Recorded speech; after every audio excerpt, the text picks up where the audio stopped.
Boa tarde a todos. Boa tarde ao Sr. Presidente da Câmara Municipal de Guimarães, boa tarde ao Sr. Presidente do Gabinete de Crise e Transição Económica, o colega António Cunha, e boa tarde aos meus colegas, oradores, e a todos os que nos estão a ouvir.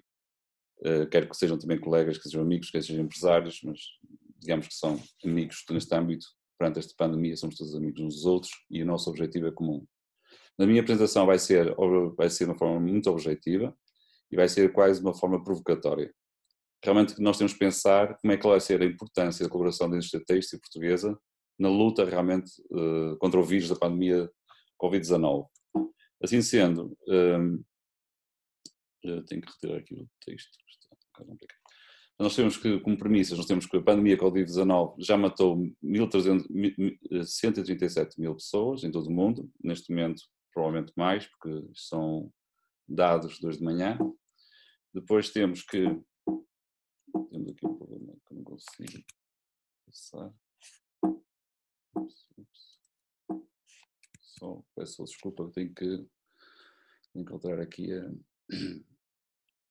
minha tela, está com um problema de... Ok.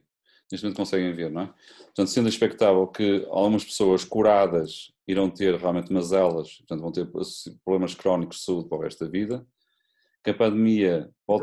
Agora não estamos a ver, agora a tela não? está a ser... Oh, então, com licença, deixa-me só partilhar, tem aqui um pequeno problema de ou avanço o slide. Vamos fazer assim, partilhar desta forma, que assim eu sei que funciona.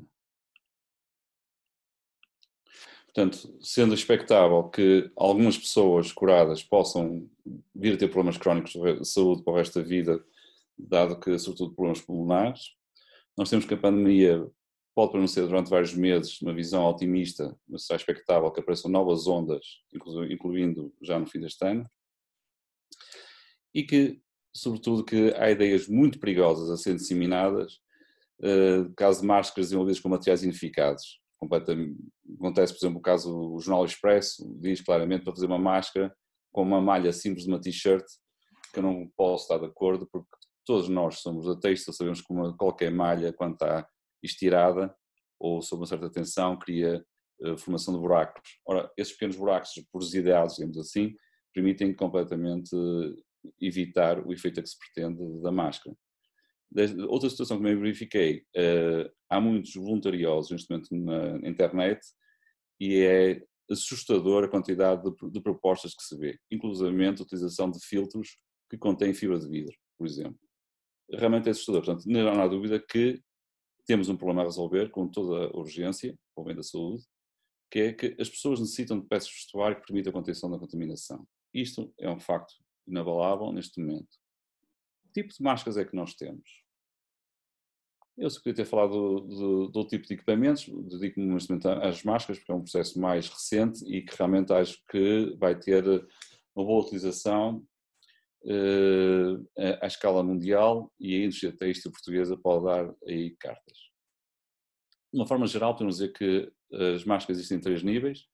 Nível 1, que nós já conhecemos bem, das FFP 1, 2 e 3, são equipamentos de proteção individual, é qualificado como equipamento de proteção individual ou dispositivo médico, e nós temos um problema que é que a matéria-prima tem uma produção limitada, ou seja, neste momento as grandes fábricas de produção deste tipo de material encontram-se sobretudo na Ásia, na Alemanha, também mesmo na Roménia, mas realmente temos uma produção limitada de obtenção dessa matéria-prima para fazer este tipo de máscaras.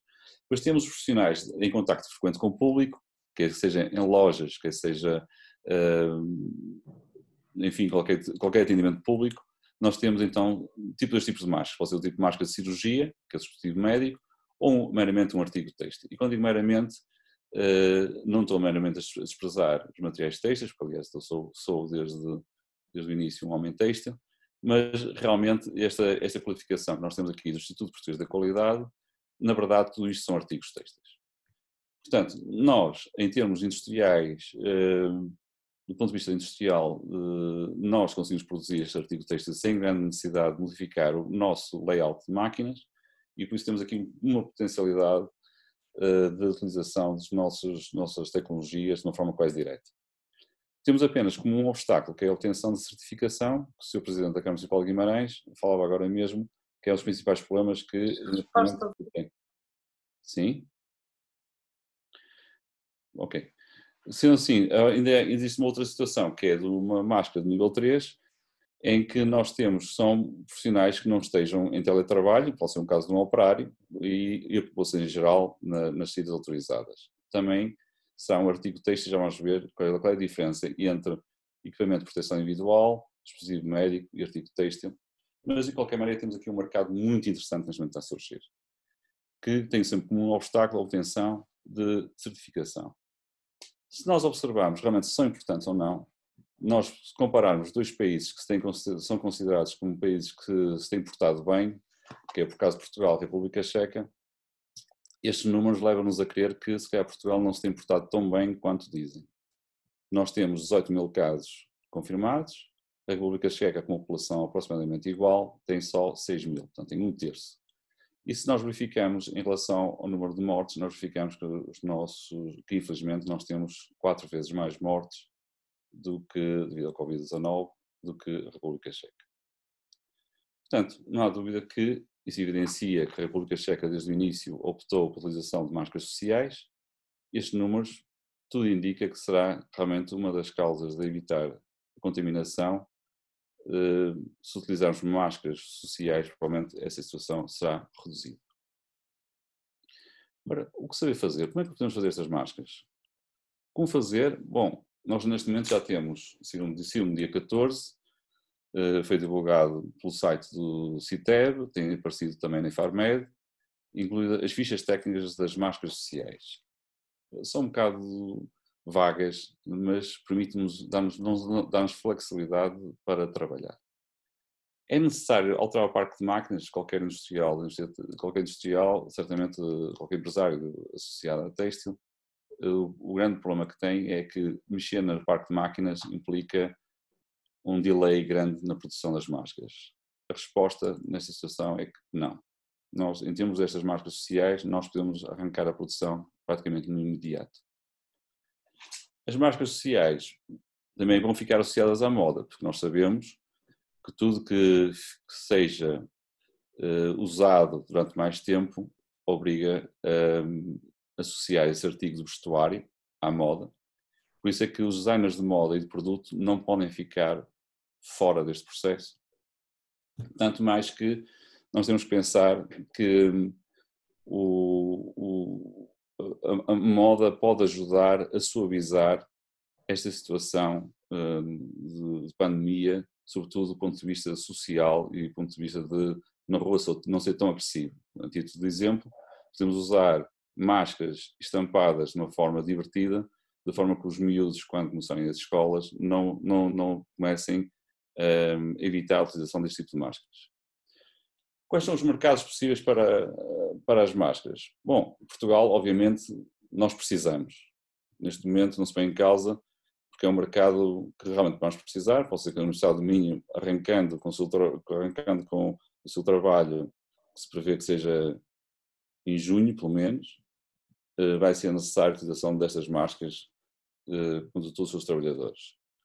O continente europeu, aqui como eu ia fazer uma pequena ressalva, o continente europeu estamos a falar de uma população na ordem dos 740 milhões, e todos nós sabemos que estas máscaras, diz-se máscaras sociais, e toda a gente terá pelo menos uma ou duas, uma vez que prevê-se que são máscaras que poderão ser reutilizáveis, podem ser lavadas, mas estamos a falar de um mercado gigantesco de 740 milhões. Obviamente que nós, perante o continente europeu, se vai ser necessário confecções, obviamente que o mercado europeu internamente tem boas capacidades, mas não podemos desprezar a capacidade de produção têxtil em Portugal.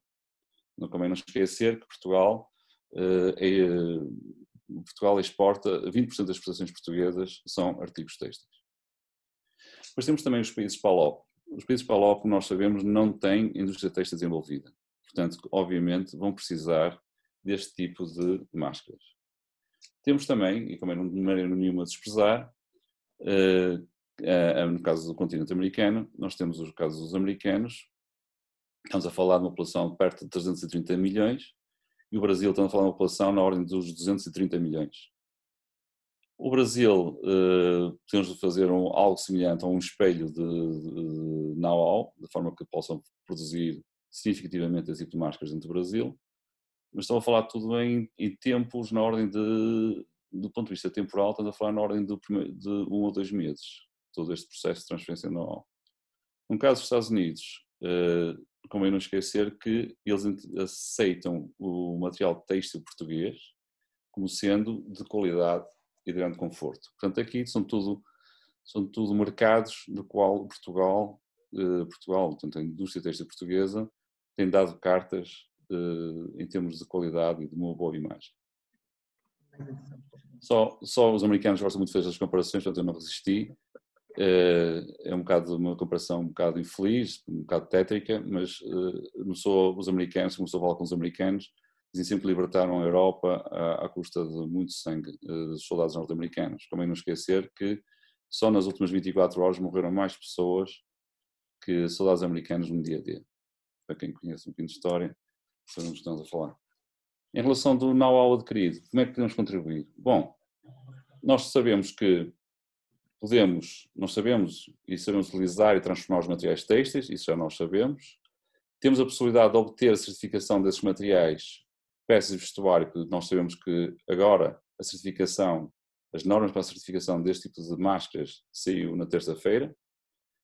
Temos engenheiros e designers de produto para otimizar o desenho das máscaras, de forma a transformá-las de uma forma muito mais confortável. E temos designers de moda para tornar este novo tipo de peça de vestuário bem mais apelativo. O que é que a Universidade de Minho pode contribuir em todo este processo? De uma forma muito prática. O Departamento de Engenharia Têxtil tem trocado know-how sobre materiais, processos, normas, com diversos empresários que nos têm procurado e temos feito este tipo de troca de conhecimentos, muito interessante. Posso dizer quase reuniões quase diárias, desde meados de março, e pretendemos manter este processo de partilha de conhecimento. Além do mais, a partir do dia 20, os laboratórios têxteis da Escola de Engenharia da Universidade de Minho irão facultar a realização de testes à indústria têxtil. Nós temos aqui um pequeno senão. Nós, por opção, a Universidade de Minho não permite fazer certificações neste âmbito, porque nós temos para isso realmente o CITEB, em que é feita a parte de certificação. Contudo, há uma série de ensaios prévios que pode facilitar às empresas que queiram utilizar este tipo de tecidos para produzir este tipo de máscaras, de forma que quando for pedir a certificação, neste caso ao CITEB, por exemplo, nós já não vai pedir muitos tecidos de uma forma quase aleatória. Nós sabemos, com o título do exemplo, que eu apresento aqui em baixo, uma empresa que tenha 100 tecidos para serem usados em máscaras sociais, ou que a empresa considera como sendo viáveis para ser utilizados em máscaras sociais, nós podemos ter uma reunião prévia, na qual vamos otimizar a escolha de tecidos, hipoteticamente para 10. Há uma série de testes que têm que ser submetidos, um deles para o teste de certificação são necessárias 2 normas, e um deles é a permeabilidade ao ar. Nós podemos fazer este teste na Universidade de Minho, e depois de forma a saber exatamente dentro desses 10 tecidos possíveis, quantos é que realmente obedecem à permeabilidade ao ar. Se assim sendo, nós temos, logo reduzimos praticamente para 5, ou seja, dos 100 inicialmente que se previa ser certificados ou tentar a sua certificação, obtemos assim só a necessidade de enviar para o CITEB, para obter a sua certificação, 5 desses tecidos. Ora, desta forma vamos evitar a saturação dos laboratórios CITEB, de forma a obter que o CITEB permita obter uma resposta mais expedita. Quem ganha com toda esta situação, em termos de tempo, obviamente será a empresa têxtil, a Universidade de Minho, porque claramente contribui em todo este processo, e o CITEB, porque realmente não tem os seus processos saturados. Portanto, tudo isto consegue permitir um ciclo bastante mais rápido. Portanto, desta forma, parece-nos que estamos convencidos que aqui estamos perante realmente uma nova oportunidade de negócio. Essa oportunidade de negócio, dada a crise que é neste momento, é extremamente premente, e conseguimos evitar o aparecimento de máscaras que têm materiais perigosos na população portuguesa. E neste momento, portanto, isto é só um desafio, depois vamos ficar a aguardar o que é que as pessoas estão aqui, que nos estão a ouvir, associadas à indústria têxtil, mostrar para mais desafios que há a propor, isso também agradeço.